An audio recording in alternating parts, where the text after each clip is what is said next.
স্বাগত ডিবিসি সংবাদে। আপনাদের সাথে আছি আমি সুনন্দা রায়চৌধুরী। এবার জানাবো খবরের বিস্তারিত। কারাগারে পাঠানোর ২৪ ঘন্টার কম সময়ে জামিন পেলেন চিত্রনায়িকা নুসরাত ফারিয়া। সকালে ঢাকার সিএমএম আদালত তাকে জামিন দেয়। জুলাই আন্দোলনের সময় রাজধানীর ভাটারা থানায় করা একটি হত্যা চেষ্টা মামলায় রবিবার বিমানবন্দর থেকে গ্রেফতার করা হয় ঢাকায় সিনেমার দর্শকপ্রিয় অভিনেত্রী ফারিয়াকে। ভাটারা থানার পর তাকে নেওয়া হয় ডিবি কার্যালয়ে। সোমবার সকালে কড়া নিরাপত্তায় তাকে নেওয়া হয় আদালতে। সেখানে শুনানির পর পাঠানো হয় কারাগারে। নুসরাত ফারিয়ার গ্রেফতার ও জেলে পাঠানোর ঘটনায় দেশে বিদেশে নানা সমালোচনা চলতে থাকে। এ নিয়ে বলেন স্বরাষ্ট্র ও সংস্কৃতি বিষয়ক উপদেষ্টা। এদিকে নুসরাত ফারিয়ার বিষয়ে পরবর্তী শুনানি ২২শে মে ঠিক করা হলেও আজই জামিন দেয়া হলো তাকে। ইশরাক হোসেনকে ঢাকা দক্ষিণ মেয়রের দায়িত্ব বুঝিয়ে দেওয়ার দাবিতে পঞ্চম দিনের মতো আন্দোলনে ইশরাক সমর্থকরা নগর ভবনে তালা ঝুলিয়ে সকাল থেকে ব্লকেট কর্মসূচি পালন করছেন। তারা চলবে বিকেল ৫টা পর্যন্ত। এ বিষয়ে বিস্তারিত জানাতে নগর ভবন থেকে সরাসরি যুক্ত হচ্ছেন সহকর্মী ফরাদুজ্জামান। ফরাদ, ব্লকেট কর্মসূচি পরিস্থিতি এখন কেমন দেখছেন, বিস্তারিত জানাবেন। ধন্যবাদ। ইশরাক হোসেনকে মেয়র হিসেবে শপথ গ্রহণের দাবির ষষ্ঠ দিন চলছে আজকে। আপনারা সকাল থেকেই দেখতে পাচ্ছি যে সড়কের উপর অবস্থান নিয়েছেন তার সমর্থক এবং বিএনপি নেতাকর্মীরা, এবং সকাল থেকেই তারা বিভিন্ন স্লোগানে কিন্তু এখানে মাতিয়ে রেখেছেন। আমরা দেখেছি যে এই সড়কের যে যানবাহন সেগুলো কিন্তু বন্ধ রয়েছে। দুই সড়কেই যেহেতু অবস্থান নিয়েছেন যার ফলে যান চলাচল কিন্তু করতে পারছেন না, এবং যে নগর ভবন রয়েছে সেই নগর ভবনের বিভিন্ন কার্যালয়ে কিন্তু তালা দেওয়া হয়েছে, যার কারণে যে নাগরিক যে কার্যক্রম যে সেবা সেটাও কিন্তু বন্ধ রয়েছে। আমরা দেখেছি সকাল থেকেই কিন্তু বিভিন্ন এলাকা থেকে, রাজধানীর বিভিন্ন এলাকা থেকে খণ্ড খণ্ড মিছিল নিয়ে তার সমর্থক এবং বিএনপি নেতাকর্মীরা এসেছেন এখানে ইশরাকের সমর্থন, এবং বিএনপি প্রতিষ্ঠাতা জিয়াউর রহমান এবং তারেক রহমানের পক্ষেও কিন্তু স্লোগান দেওয়া হচ্ছে, এবং পাশাপাশি স্থানীয় সিটি কর্পোরেশনের যে উপদেষ্টা রয়েছেন আসিফ মাহমুদ সজীব ভাইয়া, তার বিরুদ্ধেও কিন্তু বিভিন্ন স্লোগান দেওয়া হচ্ছে, এবং তারা বারবার বলছেন যে তাকে এখানে অবাঞ্ছিত ঘোষণা করা হয়েছে এবং দ্রুত তাকে পদত্যাগের দাবি জানিয়েছেন। আমরা দেখেছি এখানে পুরুষের পাশাপাশি কিন্তু নারীরাও অংশগ্রহণ করেছেন, এবং তারাও বলছেন যে ইশরাককে মেয়র হিসেবে দ্রুত শপথ গ্রহণের দাবি জানিয়েছেন, এবং বলছেন যে সে মেয়র হিসেবে শপথ দিলে এই নগর ভবনের একদিকে যেমন উন্নয়ন হবে, এবং অনেকটা সে যে এই কার্যক্রম যে বিঘ্নিত করছে সেটাও কিন্তু দ্রুত অবসান ঘটবে। আপনি দেখতে পাচ্ছেন যে সড়কের মাঝে কিন্তু নেতাকর্মীরা অবস্থান নিয়েছে এবং বিভিন্ন স্লোগান দিচ্ছে। একদম নগর ভবনের সামনে কিন্তু স্টেজ সাজানো হয়েছে, দুইটা পিকআপ ভ্যানের উপরে এই স্টেজ কিন্তু রয়েছে, এবং এখানে আমরা দেখেছি যে ব্যান্ড পার্টিও রয়েছে। মিউজিকের তালে তালে কিন্তু স্লোগান দেওয়া হচ্ছে, এবং এখানে বিভিন্ন পর্যায়ে ওয়ার্ডের পর্যায়ে নেতারাও দেখেছি আসতে শুরু করেছেন। বেলা বাড়ার সঙ্গে সঙ্গে কিন্তু এখানে ভিড়ও কিন্তু বাড়ছে।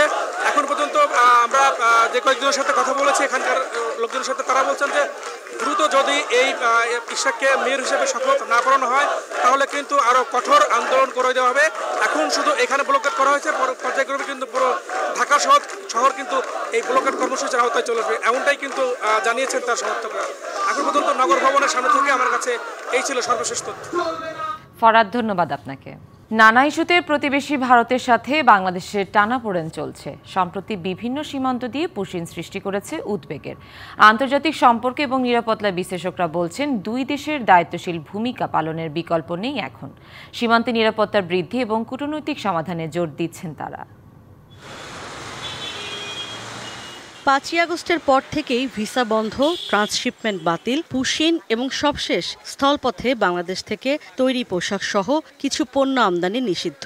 এ পর্যন্ত প্রায় ৪০০ জনকে পুশিন করেছে ভারত। শেষ মুহূর্তে স্থগিত করা হয় দিল্লিতে বাংলাদেশ হাইকমিশনারের পরিচয়পত্র পেশ অনুষ্ঠানও। সব মিলিয়ে ভারতের সাথে সম্পর্ক খারাপই হচ্ছে বাংলাদেশের। আন্তর্জাতিক সম্পর্ক বিশ্লেষক অধ্যাপক আমেনা মহসিন বলছেন, এতে কোনো পক্ষই লাভবান হচ্ছে না। পররাষ্ট্রনীতি খুবই স্পর্শকাতর বিষয়, সব পক্ষকেই দায়িত্বশীল আচরণ করতে হবে এক্ষেত্রে।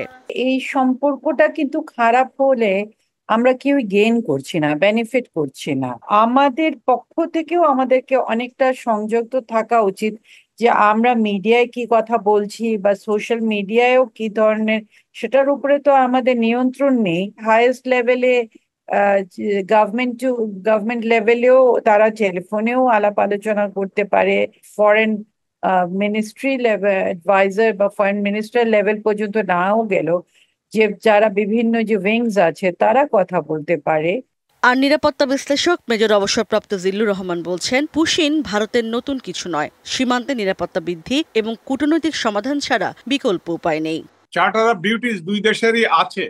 এ ধরনের পরিস্থিতি হলে প্রথম কাজ, সীমান্তে যে সমস্ত রক্ষী আছে দুই দেশেরই, তারা নিজেদের মধ্যে ফ্ল্যাগ মিটিং অর্থাৎ পতাকা বৈঠক করবে।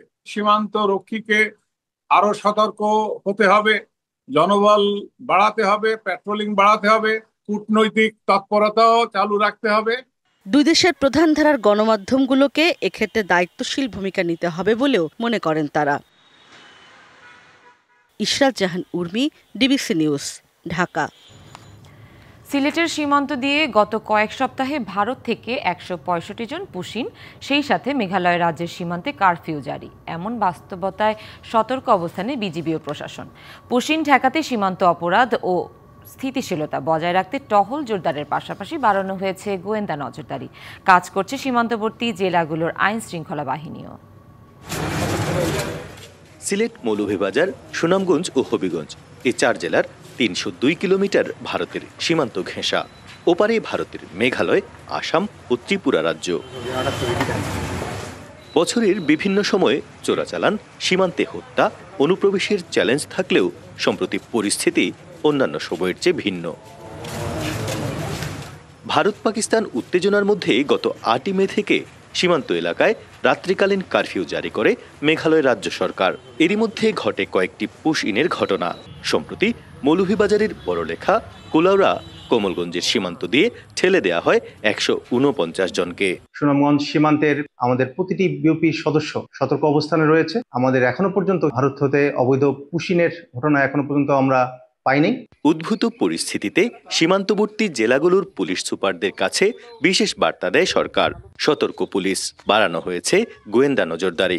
এ বিষয়ে আমরা বেশ নজরদারির ভিতরে রেখেছি। কোনো অপরিচিত ব্যক্তি যেন আমাদের চোখকে ফাঁকি দিয়ে কোনো অবস্থাতেই বর্ডার অতিক্রম করে বাংলাদেশে না আসতে পারে। সীমান্ত পর্যবেক্ষণ কেন্দ্রে জনবল বাড়ানোর পাশাপাশি জোরদার করা হয়েছে টহল। উভয় দেশের সংশ্লিষ্ট কর্তৃপক্ষের সাথে যোগাযোগ রক্ষা, চোরাচালান ও সীমান্ত অপরাধ বন্ধে বাড়ানো হয়েছে সমন্বিত তৎপরতা। আমরা একটা কোঅর্ডিনেটেড ওয়েতে সকল মিলে একসাথে সীমান্ত সংক্রান্ত যতগুলো সমস্যা আছে সেগুলো মোকাবেলা করার চেষ্টা করি। আমরা সবসময় আপডেটেড তথ্য পাচ্ছি, আমাদের করণীয় নির্ধারণ করার জন্য সম্মিলিতভাবে কাজ করছি। চলমান পরিস্থিতিতে সীমান্তের মানুষ কিছুটা উদ্বেগে থাকলেও তাদের আতঙ্কিত না হওয়ার পরামর্শ বিজিবি ও প্রশাসনের। প্রত্যুষ তালুকদার, ডিবিসি নিউজ, সিলেট। স্থলবন্দর দিয়ে বাংলাদেশের কিছু পণ্য আমদানিতে ভারতের নিষেধাজ্ঞার কারণে অর্ধেকে নেমেছে ব্রাহ্মণবাড়িয়ার আখাউড়ার স্থলবন্দরের রপ্তানি বাণিজ্য। 4টি পণ্য রপ্তানি বন্ধ হয়ে গেছে এই বন্দর দিয়ে। এখন যাচ্ছে শুধু হিমায়িত মাছ, ভোজ্য তেল ও পাটের রশি। ব্যবসায়ীরা বলছেন, এই নিষেধাজ্ঞার ফলে প্রতিদিন অন্তত 30 থেকে 40 লাখ টাকার পণ্য রপ্তানি ব্যাহত হবে। দেশের অন্যতম স্থলবন্দর ব্রাহ্মণবাড়িয়ার আখাউড়া ভারতের 7 সিস্টার্স খ্যাত 7টি রাজ্যে প্রতিদিন হিমায়িত মাছ, শুটকি, ভোজ্য তেল, তুলাবর্জ্য, প্লাস্টিক পণ্য, পিভিসি সামগ্রী ও প্রক্রিয়াজাত খাবার সহ 12 ধরনের পণ্য রপ্তানি হতো। সম্প্রতি বাংলাদেশের কিছু পণ্য আমদানিতে নিষেধাজ্ঞা দিয়েছে ভারত সরকার। এর প্রভাব পড়েছে বন্দরের রপ্তানি বাণিজ্যে। নিষেধাজ্ঞার আওতাধীন পণ্যের মধ্যে তৈরি পোশাক ও কাঠের ফার্নিচার ছাড়া তুলাবর্জ্য, প্রক্রিয়াজাত খাবার, প্লাস্টিক পণ্য সহ পিভিসি পাইপ রপ্তানি হতো এই বন্দর দিয়ে। বর্তমানে শুধু রপ্তানি হচ্ছে নিষেধাজ্ঞার বাইরে থাকা হিমায়িত মাছ, ভোজ্য তেল ও পাটের রশি। পণ্য আমদানিতে ভারতের বিধিনিষেধের পর থেকেই লোকসানে বাংলাদেশের ব্যবসায়ীরা। 30 থেকে 40 লাখ টাকার মতো প্রতিদিন আমরা রপ্তানি করতাম, কিন্তু এখন এটাতে 10 নামাতে আমাদের বিরাট ক্ষতির সম্মুখীন হতে হচ্ছে। বিধি নিষেধের আওতায় যেগুলো ছিল সবগুলোই আমাদের এই পোর্ট দিয়ে যাইতো, আমরা এই রপ্তানি থেকে এখন বঞ্চিত হচ্ছি। আখাউড়া স্থলবন্দরের কর্মকর্তারা জানান, ভারতের নিষেধাজ্ঞার ফলে রপ্তানি নেমে এসেছে অর্ধেকে। যেই পণ্যগুলো ইন্ডিয়া থেকে নিষেধাজ্ঞা দেওয়া হয়েছে ওই পণ্যগুলোই আমাদের বেশি এক্সপোর্ট হতো। আগে যে পরিমাণ আমাদের গাড়ি যেত, গাড়ির সংখ্যা কমে গেছে। আগে যেত পার ডে 30-40 গাড়ি, আর এখন কমে আসছে, এটা 10 গাড়ি চলে আসছে। আমাদেরও বন্দর মাসুল আগে যেটা কমে যাবে। দুই দেশের কূটনৈতিক পর্যায়ে আলোচনার মাধ্যমে বিষয়টির সমাধান চান ব্যবসায়ীরা। DBC news desk. চট্টগ্রাম বন্দরের নিউ মোরিং কন্টেইনার টার্মিনাল পরিচালনার দায়িত্ব বিদেশিদের দেয়া আর মিয়ানমারের রাখাইন রাজ্যের সাথে মানবিক করিডোরের তৎপরতায় বিতর্কের ঝড়ে অন্তর্বর্তী সরকার। ইস্যু দুটি নিয়ে গভীর উদ্বেগ জানিয়ে বিএনপি ও অন্যান্য রাজনৈতিক দল বলছে, দেশের স্বাধীনতা, সার্বভৌমত্ব ও নিরাপত্তা হুমকিতে পড়বে এমন কিছু সমর্থনের সুযোগ নেই। চট্টগ্রাম বন্দরের নিউ মোরিং কন্টেইনার টার্মিনালের ব্যবস্থাপনা বিদেশি কোম্পানিকে দেয়া নিয়ে জোরালো হচ্ছে বিতর্ক। এছাড়া মিয়ানমারকে মানবিক করিডোর দেওয়ার বিষয়েও রাজনৈতিক অঙ্গনসহ সর্বত্র চলছে ব্যাপক আলোচনা সমালোচনা।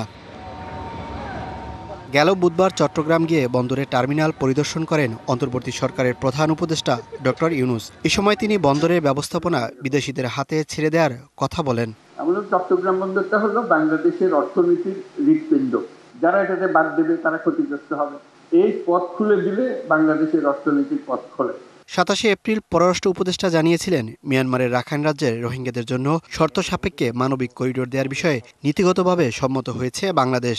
মিয়ানমারের একটা বিরাট জনগোষ্ঠী তো আমাদের দেশে এসে আশ্রয় নিয়ে আছে এবং তাদেরকে আমরা ফেরত পাঠাতে চাই। কারণ সেই ফেরত পাঠানোর ক্ষেত্রে আমাদের যা কিছু করার প্রয়োজন সেটা তো আমাদেরকে করতে হবে। বন্দর ও করিডোর নিয়ে অন্তর্বর্তী সরকারের সিদ্ধান্তে উদ্বিগ্ন দেশের অন্যতম বৃহত্তম রাজনৈতিক দল বিএনপি। নেতারা বলছেন, দেশের স্পর্শকাতর ও গুরুত্বপূর্ণ বিষয়ে সিদ্ধান্ত নেওয়ার এখতিয়ার নেই এই সরকারের। মানবিক করিডোরের নামে বাংলাদেশকে যুদ্ধক্ষেত্রে পরিণত করতে চায়। বাংলাদেশের মানুষের সাথে আপনি কথা বলেননি, এদেশের রাজনৈতিক দল সমূহের সাথে কোনো আলাপ আলোচনা করেননি। জামায়াত ইসলাম বলছে, বন্দরের বিষয়ে চূড়ান্ত সিদ্ধান্ত নেবে নির্বাচিত সরকার। অন্যদের উপর পরিপূর্ণভাবে ছেড়ে না দিয়ে ওদের এক্সপার্টিস যেটা আছে সে এক্সপার্টিসটাকে বাংলাদেশ গভর্নমেন্ট ব্যবহার করতে পারে। রাজনৈতিক দলগুলোর সাথে অবশ্যই আলোচনা করা উচিত ছিল বা উচিত। চূড়ান্ত সিদ্ধান্ত নির্বাচিত সরকারই নেবে, এই নীতিতে আমরা বিশ্বাস করি। দেশের স্বাধীনতা, নিরাপত্তা হুমকিতে পড়ে এমন কিছু সমর্থন করে না জামায়াত। মৌলিক বিষয়ে অন্তর্বর্তী সরকারের হাত দেওয়া ঠিক নয় বলেও মনে করে দলটি। আমরা খুব স্পষ্ট যে বাংলাদেশের স্বাধীনতা, বাংলাদেশের মর্যাদা এবং বাংলাদেশের সিকিউরিটি থ্রেট হতে পারে এমন কোনো কিছুকেই আমরা সমর্থন করি না। মানবিক করিডোরের নামে 1 ইঞ্চি জমিও ছাড় না দেওয়ার হুঁশিয়ারি ইসলামী আন্দোলন বাংলাদেশের। সেটা মানবিক করিডোরের নামে হোক আর যেই নামেই হোক, আমরা আমাদের দেশের কোনো ভূমির একটা অংশও আমাদের কর্তৃত্বের বাইরে অন্য কারো কর্তৃত্বে চলবে, এটা আমরা মেনে নেব না। তিনি বলেন, ছোট দেশের ওপর আধিপত্য কায়েম করে আন্তর্জাতিক সাম্রাজ্যবাদ, তাই করিডোরের সুযোগ দেওয়ার পক্ষে নন তারা। দুর্বল রাষ্ট্রগুলোর উপর আধিপত্য কায়েম করে। Mohaiminul Khan Apu, DBC news, Dhaka. জেলায় জেলায় সংকট সমস্যা, তা থেকে উত্তরণের চ্যালেঞ্জ আর সম্ভাবনার কথা তুলে ধরতে চলছে ডিবিসি এক্সপ্রেস। বিশেষ এই আয়োজনে মতামত থাকছে তৃণমূল থেকে শুরু করে নীতি নির্ধারকের। ডিবিসি এক্সপ্রেস আজ সারাদিন আছে ঢাকা জেলায়। ডিবিসি নিউজের বিশেষ আয়োজন ডিবিসি এক্সপ্রেস আজ সারাদিন আছে ঢাকা জেলার এই দুহার উপজেলায়। সেখানে যে জয়পাড়া বাজারটি আছে, সেই বাজার নিয়ে সাধারণ ব্যবসায়ী যারা আছেন তাদের ভোগান্তির আসলে শেষ নেই, সেই বিষয়গুলো তুলে ধরার চেষ্টা করব। আমার সঙ্গে এই মুহূর্তে যুক্ত আছেন এই জয়পাড়া বাজারে যে ব্যবসায়ী বা নেতৃবৃন্দ যারা আছেন তারা উপস্থিত রয়েছেন এবং কী ভোগান্তিতে পড়তে হচ্ছে বা কতটা ক্ষতি হচ্ছে তাদের ব্যবসায়িক ক্ষেত্রে, সেই বিষয়গুলো আসলে তুলে ধরার চেষ্টা করব। আপনাদের ডিবিসি এক্সপ্রেসে আপনাদেরকে সকলকেই স্বাগত। শুরুতে একটু জানতে চাই, আপনাদের এই জয়পাড়া বাজার বা ব্যবসায়িক যে কেন্দ্রবিন্দু বলা হয় মূলত, সেটা যদি আসলে আপনারা কতটা ক্ষতিগ্রস্ত হচ্ছেন বা কোনো ধরনের ভোগান্তি আছে কিনা? বিসমিল্লাহির রহমানির রহিম। ডিবিসি নিউজ সংবাদকে ধন্যবাদ জানাচ্ছি যে আমি আজকে এখানে দাঁড়িয়ে সংবাদ পরিবেশন করতে পারতেছি। তবে বিগত দিনে যে সমস্যাগুলি ছিল আমাদের বাজারে এখনও সে আছে, সেটা হলো আমাদের সবচেয়ে বড় সুনামধন্য দুহারের মধ্যে একটি বাজার। সেই বাজারে এখনও আপনার যে ব্রিজটা আছে 50 বছর আগে হয়েছে, কিন্তু বিগত সরকারের আমলে 15 বছর একে ধারে ক্ষমতায় থাকা অবস্থায়ও যেই সংসদ সদস্য ছিলেন সে কখনো এই ব্যাপারটা নিয়ে কথাও বলেননি। এখনও ভোগান্তিতে আছে এই বাজারে, গাড়ি এবং কোনো কিছু চলাফেরা করতে পারে না, মানুষ পায়ে হেঁটে চলাফেরা করে। এই ব্রিজটা যদি সংস্কার করা হয় তাহলে প্রত্যেকটা ব্যবসায়ীদের কাজ করতে সুবিধা হয় এবং এপার ওপারের কাস্টমাররা আসতে পারে। এই বাজারে আসতে অনেকটা সমস্যা হচ্ছে, আর এই বাজারের এই ব্রিজটা যদি নির্মাণ করা হয় তাহলে আমাদের ভোগান্তি অনেকটাই লাঘব হবে, ব্যবসায়িকভাবে আপনারা লাভবান হব। আর এমনি যারা ব্যবসায়ী আছেন, বিগত দিনে যে অনেক ব্যবসায়ী ক্ষতিগ্রস্ত হয়েছেন, 15 বছরে যে কথাটা বলতে পারেননি, এখন স্বাধীনভাবে এদেশে কথা বলার অধিকার ফিরে পেয়েছে। এজন্য এই যে যারা আছেন বর্তমানে দায়িত্বপ্রাপ্ত যারা আছেন, আমি তাদেরকে অবশ্যই ধন্যবাদ জানাই। অসংখ্য ধন্যবাদ। আমি একটু জানতে চাই কি ধরনের ভোগান্তি পড়তে হয় ব্যবসায়িক ক্ষেত্রে, বিশেষ করে এই যে সরু রাস্তা আমরা দেখেছি, যানজটের চিত্র দেখেছি এই জায়গাটিতে, আর কিভাবে আসলে ভালো হলে আপনারা লাভবান হবেন ব্যবসায়ী? ধন্যবাদ ডিবিসি নিউজ। বিসমিল্লাহির রহমানির রহিম। আমার সভাপতি বলে গেছে জয়পাড়া বাজারের ব্রিজটা সংকটের কথা। এই ব্রিজটা খুবই খারাপ অবস্থা, যে কোনো সময় ধসে পড়তে পারে। অতি শীঘ্রই এটা সংস্কার করা দরকার, জরুরি। আর বাজারে বেশ কিছু সমস্যা আছে। এই বাজারটা 100 বছরের ঐতিহ্যবাহী বাজার। এই বাজারটা আগে কিছু ছিল, আপনার তোহা বাজার করছে, যেটা আপনার সেট করছিল কৃষকদের জন্য, এবং শস্য বিক্রি করে যারা রোদ বৃষ্টিতে না ভিজে তাদের জন্য সেট করা হয়েছিল। সেই সেটগুলি বিগত সরকারের আমলে, স্বৈরাচার সরকারের আমলে, তা একটা সিন্ডিকেট ওগুলারে রুম করে ওগুলি ভাড়া দিত, সেই ভাড়াগুলি তারা খাইতো অবৈধভাবে। ঠিক আছে, এখনও বর্তমানে একটা সিন্ডিকেট চাচ্ছে এটারে তারা ভাড়া খাবে। আমাদের দাবি এই জিনিসগুলি যাতে উন্মুক্ত হয়ে যায়, আগের রূপে ফিরে আসে জয়পাড়া। আপনার কাছে আর কি মনে হয়, কি কি সমস্যা আছে? আমাদের মূল সমস্যা হচ্ছে দুইটা বাজার, মানে সারা দুয়ার থানা সবচেয়ে বড় বাজার হলো আমাদের এই জয়পাড়া বাজারটা। এই বাজারটা আসার জন্য যে ব্রিজটা আমাদের সবচেয়ে ক্ষতিগ্রস্ত হয়ে রয়েছে। ইপার বাজার আমরা যাইতে পারে না, শুধু হাইটা চলে, কোনো মাল। ব্রিজটা ঠিক হলে আমরা চাই নতুন ব্রিজ একটা। ধন্যবাদ। আমি একটু জানতে চাই, শেষ প্রশ্ন রাখতে চাই, ছোট করে উত্তর দেবেন। আর কি, তারা তো ব্রিজের কথা বলছেন, আর কি? বিসমিল্লাহির রহমানির রহিম। ধন্যবাদ ডিএনসিবি সাংবাদিক সম্মেলনের। এখন আমার কথাটা হইল যে বাজারের পরিস্থিতি খুবই খারাপ। সাধারণ জনগণ এই জায়গায় এসে ঠিকমতো বাজার করতে পারে না, রাস্তাঘাটের সংকট, সেই গাড়িগুলির জন্য চলাফেরা করতে পারে না, কারণ গাড়িগুলো যে চলবে সেরকম কোনো ব্যবস্থা নেই। তো ওই ব্রিজটা খুব করুণ অবস্থা। তো ব্রিজটা যদি নতুন করে নির্মাণ করা হয়, সেভাবে আপনারা লাভবান হইব, এবং বাইপাসের একটা রাস্তার দরকার। অবশ্যই। পরবর্তী সংবাদ দুপুর 2টায় থাকছে ভিন্ন কোনো জায়গা থেকে, এই দোহারের উপজেলার বিভিন্ন কোনো জায়গা থেকে হয়তোবা অন্য কোনো সমস্যা নিয়ে তুলে ধরার চেষ্টা করবো। সঙ্গে থাকুন ডিবিসি এক্সপ্রেসের। গেল বছরে ভয়াবহ বন্যার ক্ষতি কাটিয়ে ওঠার আগেই এবারও বন্যার শঙ্কায় শেরপুরবাসী। টানা বৃষ্টি ও ভারতের মেঘালয় ও আসামে ভারী বর্ষণে দ্রুত বাড়ছে নদ নদীর পানি। এরই মধ্যে চেল্লাখালী নদীর পানি বিপদসীমার ওপর দিয়ে প্রবাহিত হচ্ছে, আর মহারশী, ভোগাই ও সোমেশ্বরী নদীর পানি বিপদসীমা ছুঁই ছুঁই। ক্ষতি মোকাবেলার প্রস্তুতি নেওয়ার কথা জানিয়েছে স্থানীয় প্রশাসন। পরামর্শ দেয়া হয়েছে পাকা ধান দ্রুত কাটার। গেল বছরের অক্টোবরে ভয়াবহ বন্যার সাক্ষী হয় শেরপুরের ঝিনাইগাতি, নালিতাবাড়ি ও শ্রীবর্দী সীমান্তের মানুষ। বাদ যায়নি শেরপুর সদর ও নকলা উপজেলাও। বাঁধ ভেঙে প্লাবিত হয় অনেক গ্রাম, বাজার ও সড়ক। ক্ষতির ধকল কাটানোর আগেই এবারও বন্যার শঙ্কায় শেরপুরবাসী। টানা বর্ষণ আর উজানের ঢলে বাড়ছে নদ নদীর পানি। গত বছরের ভাঙন কবলিত এলাকার নিম্নাঞ্চলে ঢুকতে শুরু করেছে পানি। আমরা ঘুমটা হাতে শান্তি মতো বেরতে পারি না, এই পানির ভয়ে। কখন গতি পানি আসে। আজকে রাত্র ঢলে আসা দেখেন, এখানে দোকান একটা নিয়ে গেছে, মেলা মানুষের ধান তলায় আছে। 4 ফুট নিচে বাজা পাকা রাস্তা ভেঙে গেছে, বাড়ি ঘর চলে গেছে, সব বুঝে না। এরই মধ্যে বন্যার বিষয়ে সতর্ক করেছে দুর্যোগ ব্যবস্থাপনা অধিদপ্তর। যে কোনো জরুরি অবস্থা মোকাবিলায় প্রস্তুতি নিয়েছে স্থানীয় প্রশাসন। আমরা স্থানীয় স্টেক হোল্ডার যারা রয়েছে সকলের উপস্থিতিতে একটা জরুরি সভার আহ্বান করেছি। পাশাপাশি আমাদের যে সরকারি যে সকল সুযোগ সুবিধা রয়েছে, সহযোগিতা, শুকনো খাবার, পাশাপাশি টিন বরাদ্দ সহ অন্যান্য যে সকল সরকারি সুযোগ সুবিধা রয়েছে সেগুলোর জন্য আমরা লিখেছি এবং খুব দ্রুত সেটার বরাদ্দ আমরা পাবো। আমাদের যদি বন্যা হয়, রাস্তাঘাট ভেঙে যায়, আমাদের ইমার্জেন্সি মেইনটেনেন্স আছে, আমরা যত দ্রুত সম্ভব মেরামত করে যোগাযোগ ব্যবস্থা সচল রাখার চেষ্টা করব। গেলবারের ক্ষত সারিয়ে দ্রুত ব্যবস্থা নেওয়ার কথা জানিয়েছে পানি উন্নয়ন বোর্ডও। এখন বর্ষা মৌসুমে আমরা পরিদর্শনের মধ্যেই আছি, যে কোথাও কোনো সমস্যা হলে আমরা জরুরি ঘোষণার মাধ্যমে সেই কাজটি বাস্তবায়ন করব। উজানে বৃষ্টি অব্যাহত থাকলে ব্যাপক ক্ষতির শঙ্কা আছে শেরপুরে। এই অবস্থায় 80% পাকা ধান দ্রুত কাটার পরামর্শ দিয়েছে কৃষি বিভাগ। DBC news desk. গাইবান্ধায় চলতি মৌসুমে লক্ষ্যমাত্রার চেয়ে বেশি জমিতে বোরো ধানের আবাদ হয়েছে। ধানের আবাদ বেশি হলেও ন্যায্য দাম পাওয়া নিয়ে শঙ্কায় রয়েছেন কৃষক। তবে সরকারিভাবে ধান সংগ্রহ শুরু হলে মিলবে ন্যায্য দাম, বলছে কৃষি বিভাগ। গাইবান্ধার বিস্তীর্ণ মাঠে বাতাসে দোল খাচ্ছে সোনালী ধানের শীষ।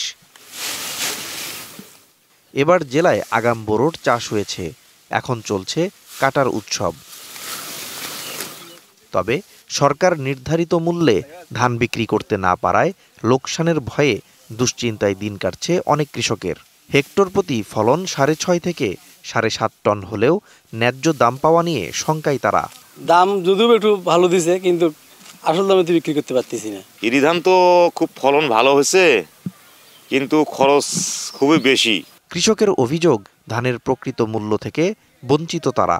তাই মধ্যস্বত্বভোগী নয়, সরাসরি কৃষকের কাছ থেকে ধান কেনার দাবি তাদের। সরকার সরাসরি আমাদের কাছ থেকে কিনে নিলে হয় না, তাহলে আমরা লাভ ভালোই পাইলাম। ধান আমার ভালো কি লাভ, আমরা ধান তো নিজে বেচতে পাই না। গুটন যাই ধান ঘুরে আসি, ঘুরে পাই না, ধান বিক্রি করে পাই না। এখন ধান সংগ্রহ প্রাথমিক পর্যায়ে, সরকারিভাবে সংগ্রহ শুরু হলে ন্যায্য দাম পাবেন কৃষক, বলছে কৃষি বিভাগ। আমি মনে করি বর্তমানে যে বাজার রয়েছে এটি আর একটু বৃদ্ধি পাবে, কারণ সরকার ধান চাল সংগ্রহের জন্য যে ঘোষণা দিয়েছে সেই অনুযায়ী এই ধান চাল সংগ্রহ শুরু হলেই এটার বাজার মূল্য বৃদ্ধি পাবে এবং কৃষকরা তাদের ন্যায্য মূল্য পাবে। গাইবান্ধায় এবার 1,29,015 হেক্টর জমিতে বোরো চাষের লক্ষ্যমাত্রা ধরা হয়েছিল, তবে চাষ হয়েছে তার চেয়ে 5 হেক্টর বেশি জমিতে। DVC news desk. দুর্নীতি ও অনিয়মের অভিযোগ উঠেছে গাজীপুর গিরিজা কিশোর আদর্শ উচ্চ বিদ্যালয়ের প্রধান শিক্ষক আবুল হোসেন মোড়লের বিরুদ্ধে। তার বিরুদ্ধে টাকা আত্মসাৎ এবং ফ্যাসিস্ট সরকারের দালালি সহ নানা অনিয়মের তথ্য প্রমাণ থাকলেও প্রশাসন এখনও নীরব। এতে বিরূপ প্রতিক্রিয়া দেখা দিয়েছে শিক্ষার্থী অভিভাবকদের মাঝে। তবে শিগগিরই অভিযোগ তদন্তের আশ্বাস দিয়েছেন জেলা শিক্ষা কর্মকর্তা। ফ্যাসিস্ট সরকারের পতনের প্রায় 1 বছর হতে চললেও তাদের নাম নিশানা অনেকটা আগলে রেখেছেন গিরিজা কিশোর আদর্শ উচ্চ বিদ্যালয়ের প্রধান শিক্ষক আবুল হোসেন। তথ্য ও যোগাযোগ প্রযুক্তি অধিদপ্তর থেকে শেখ রাসেল ডিজিটাল ল্যাবের নাম পরিবর্তনের চিঠি পাঠানো হলেও অস্বীকার করেন অভিযুক্ত শিক্ষক। আমরা পেয়েছি আর আপনি পাননি। বিদ্যালয়ের মাঠে বালু না থাকলেও বালু ভরাটের কথা বলে 2,40,000 টাকা আত্মসাৎ করেন এই শিক্ষক। এমনকি স্কুলের খেলার সামগ্রী না দেওয়ার অভিযোগ শিক্ষার্থীদের।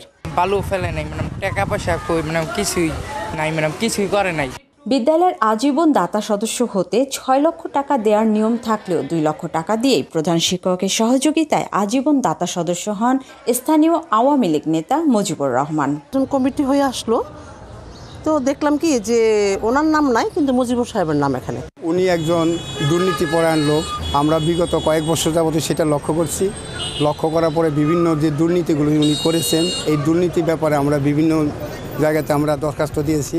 অভিযুক্ত শিক্ষক বিদ্যালয় নিয়ন্ত্রণে রাখতে ল্যাব সহ গুরুত্বপূর্ণ কক্ষের চাবি রাখেন নিজের কাছে। স্কুল সম্পর্কিত সিদ্ধান্ত নেন এককভাবে। যখন উনি হল সুপারের দায়িত্বে গেছেন, তারপর আমি যখন চাবি চাই তখন আমি জানি যে অফিসে নাই। তাকে বলেছিলাম যে চাবি দেন, তো উনি আবার বললো যে হেড স্যারের অনুমতি ছাড়া দেওয়া যাবে না। এসব বিষয়ে জানার জন্য যোগাযোগ করা হলে বারবার ফোন কেটে দেন অভিযুক্ত শিক্ষক। স্কুলের গাছ কেটেছেন, সেগুলো কি করেছেন? তবে তদন্ত করে ব্যবস্থা নেওয়ার আশ্বাস দিলেন শিক্ষা কর্মকর্তা। তদন্তটা মূলত ডিসি অফিস থেকে দিচ্ছে ম্যাজিস্ট্রেট আমাকে, আর হলো আমরা এসএসসি পরীক্ষার কারণে আমরা এই করছি যে এসএসসি পরীক্ষা শেষ হইলে আমরা ওইটা তদন্তে যাবো। এইটুকু আমি বলতে পারি যে কেউ অপরাধ করলে রীতিমতো সেটা ব্যবস্থা হবে। বিষয়টি দ্রুত তদন্ত করে ব্যবস্থা নেওয়ার দাবি শিক্ষার্থী, অভিভাবক ও সচেতন মহলের। Mahmuda Sikdar, DBC news, Gazipur. হযরত শাহজালাল আন্তর্জাতিক বিমানবন্দর থেকে উড্ডয়নের পরপরই টার্কিশ এয়ারলাইন্সের একটি বিমানের ইঞ্জিনে আগুন ধরে যাওয়ার ঘটনা ঘটেছে। বিমানবন্দরের নির্বাহী পরিচালক group captain SM. Ragib Samad বিষয়টি নিশ্চিত করেছেন। তিনি জানান, মঙ্গলবার সকাল 7টার দিকে 290 জন যাত্রী নিয়ে তুরস্কের ইস্তাম্বুলের উদ্দেশ্যে রওনা দেয় বিমানটি। তবে উড্ডয়নের 15 মিনিটের মাথায় পাইলট একটি ইঞ্জিনে ত্রুটি দেখতে পান। এরপরে তিনি দ্রুত অবতরণের সিদ্ধান্ত নেন। এই অবস্থায় প্রায় 1.5 ঘন্টা আকাশে অবস্থান করে জরুরি অবতরণ করে বিমানটি। এই ঘটনায় কোনো হতাহতের খবর পাওয়া যায়নি। এরই মধ্যে তদন্ত শুরু করেছে বিমানবন্দর কর্তৃপক্ষ। সংবাদ এই ছিল এখনকার মতো। ডিবিসি নিউজের সংবাদগুলো পড়তে ভিজিট করুন dbcnews.tv আর ভিজিট করুন ডিবিসি নিউজের ফেসবুক পেজ এবং ইউটিউব চ্যানেল। সাথেই থাকুন।